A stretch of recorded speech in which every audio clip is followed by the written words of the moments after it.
Europe steps up security because of the terror threat. UK police are on the highest alert ever and more officers are deployed to patrol the streets. To always have security personnel guarding them, their comings and their goings all day, every day, it's just going to be nigh on impossible. It's not going to happen. Also on the programme, queues and chaos as fire stops rail services through the Channel Tunnel. Ed's pledged to go head-to-head with the Tories over the economy, plus bad weather forces the Pope to cut short his visit to the Philippines.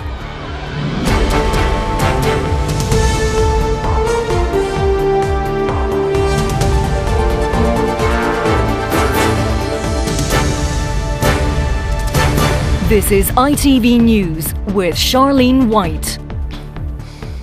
Good evening. Police patrols were increased across Europe today in direct response to the recent terror attacks.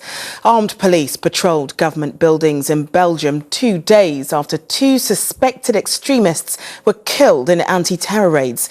And police upped security here as well because of what they call heightened concern. Richard Pallow reports. These Saturday prayers had a rather different feel. Children in the shadow of guns, Brussels, the latest major European city to guard its Jewish community so aggressively. They were deployed this morning and indeed throughout Belgium. The threat of further attacks is not far from anyone's mind here. Investigations into the foiled plot to kill police are now centring on suspects in Greece, but fearing several terrorist cells could still be active, the government admit they need military help. En dat weten wij zelf ook. The Belgian defence minister saying this wasn't a simple decision, but it was necessary at a time when the police are overrun for the army to get involved.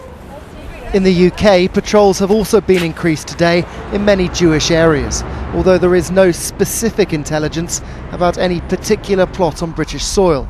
And alongside that, there's an understanding it's impossible to protect everyone so closely. To always have security personnel guarding them, their comings and their goings all day, every day, it's just going to be nigh on impossible. It's not going to happen. The threat level is not as serious as it is in France. That explains why at this North London synagogue, as at others, there was no visible police presence. Jewish schools this week, however, may have it differently. Parents are very anxious, they've been calling and they're very concerned about sending their children on Sunday morning to learn. But we've assured them that we have done everything possible to ensure the safety and security of their children. The first Sabbath since security was stepped up in the UK is passing without incident, but with warnings an attack cannot be ruled out. The Jewish community here remain on the highest of alert. Richard Pallow, ITV News.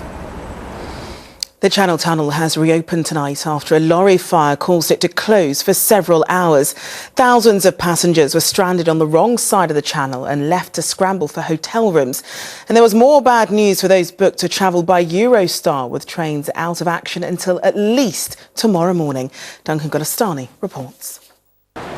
For passengers arriving at the London home of Eurostar, queues not to get on board, but to find out when services will start running again. No, there's no trains running today. Passengers were left rearranging travel plans and searching for hotel rooms after a lorry fire on the French side of the Channel Tunnel. Trains already on their way to France were forced back. We were held at the entrance to the Channel Tunnel for quite a long time without very much information apart from the fact that the tunnel was closed. Yeah. And then eventually we were told that it was completely closed for being inspected from one end to the other. Yeah. At which point they then said they were going to have to take us back to London. Well, hopefully get a room somewhere to spend a night, but most of the hostels, I've called are actually fully booked. So I'm not quite sure what I've got to do next. Inside St Pancras International, hundreds waited for information, while on the other side of the channel, those who had just left Paris's Gare du Nord station waited hours on board their trains before returning to the French capital. Most people just sat down and took it in their stride as one of those things. People were much more emotional once we got back to Gare du Nord.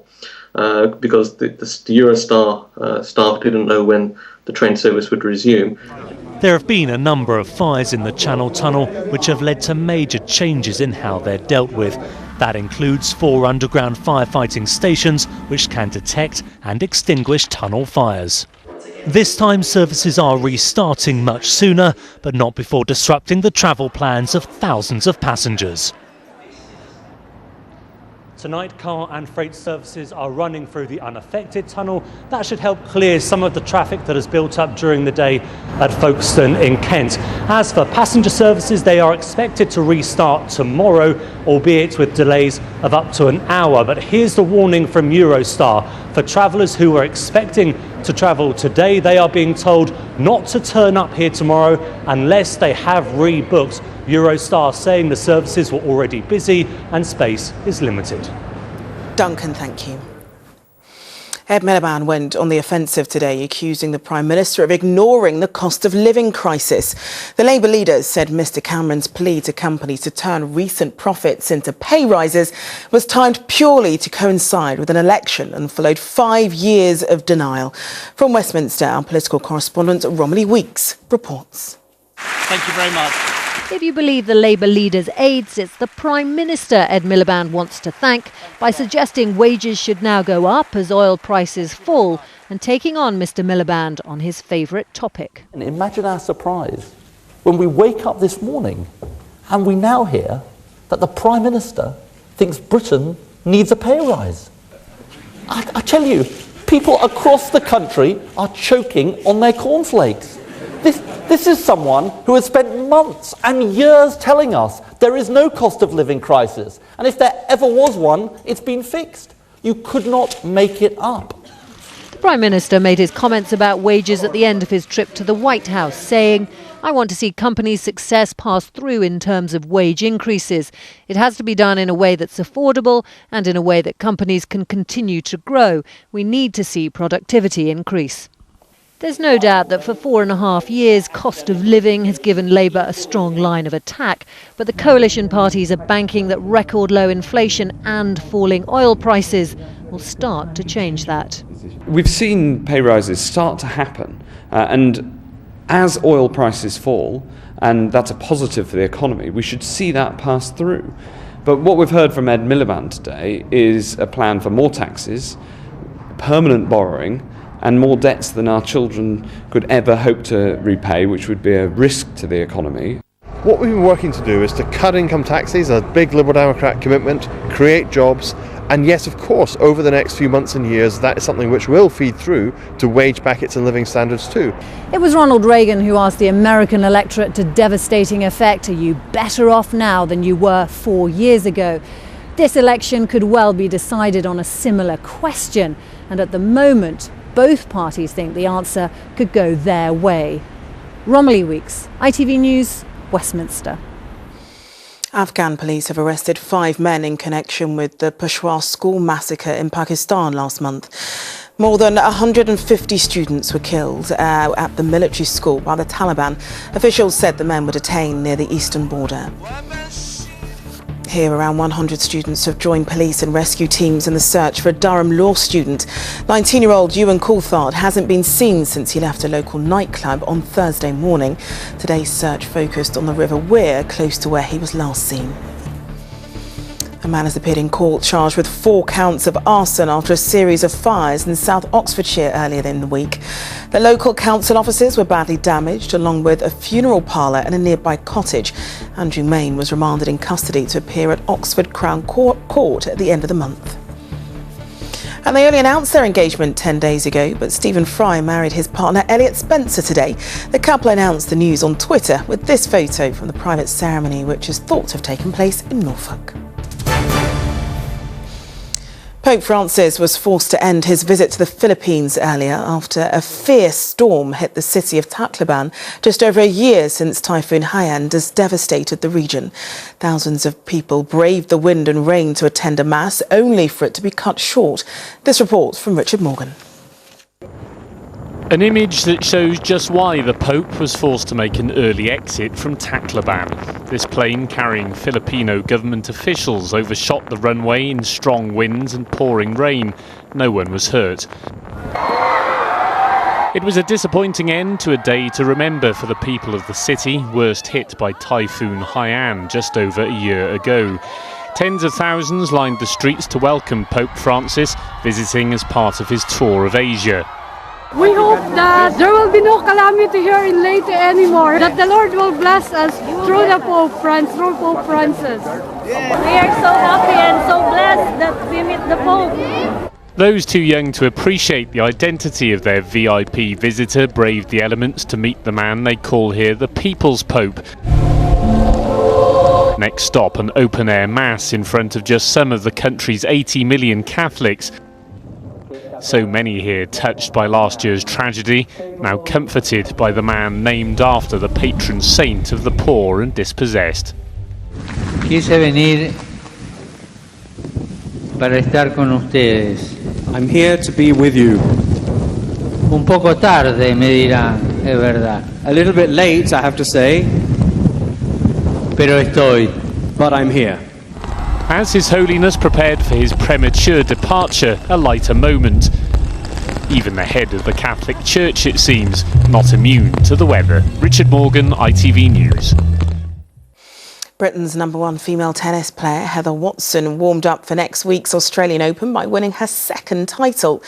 This victory over America's Madison Brengle at the Hobart International lifts the 23-year-old to a career-high 38th in the world rankings. Football, and Chelsea extended their lead at the top of the Premier League table to 5 points after a 5-0 thrashing of Swansea. Striker Diego Costa and midfielder Oscar both scored twice. This goal by the Brazilian put the Blues 4-0 ahead by half-time. Swansea stay 9th in the table. Southampton stay 3rd after another impressive victory, this time a 2-1 win at Newcastle. Eligiro Elia's second goal of the game midway through the second half, securing victory. In Scotland, Celtic moved within 2 points of leaders Aberdeen with a 2-0 victory away at Hamilton. This Adam Matthews strike was the pick of the goals. Finally, weather warnings remain in place tonight, with temperatures predicted to fall to -15 in the Highlands. This was the picturesque start in Cumbria and in Yorkshire this morning, and heavy snowfall is expected there again tonight, as well as Scotland and parts of Wales. Tonight is expected to be the coldest night of the winter so far. So make sure you keep warm. A full weather forecast is next, but from me and all of the weekend team, good night.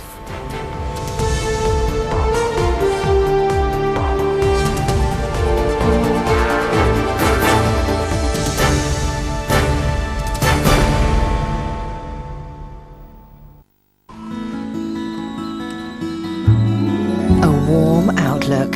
Worcester Bosch sponsors ITV National Weather.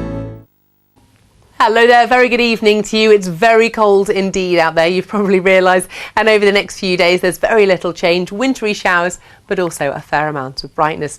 And as we look ahead to tonight, we do so on a fairly wintry note, with a fragmented frontal system slowly pushing southwards across Scotland, giving a lot in the way of the wintry showers, rain to lower levels. Further south and east you can see a little system just touching in across far southeastern parts of England. For everyone it's cold, a weather warning across eastern Scotland for snow and ice, but actually there's a risk of ice pretty much anywhere. As we look ahead to tomorrow, it's a slow start across the far southeastern areas, a fair few showers as well, but into the afternoon it becomes drier and brighter for most of us, but remains very cold indeed. Good night, sleep well. A warm outlook. Worcester Bosch sponsors ITV National Weather.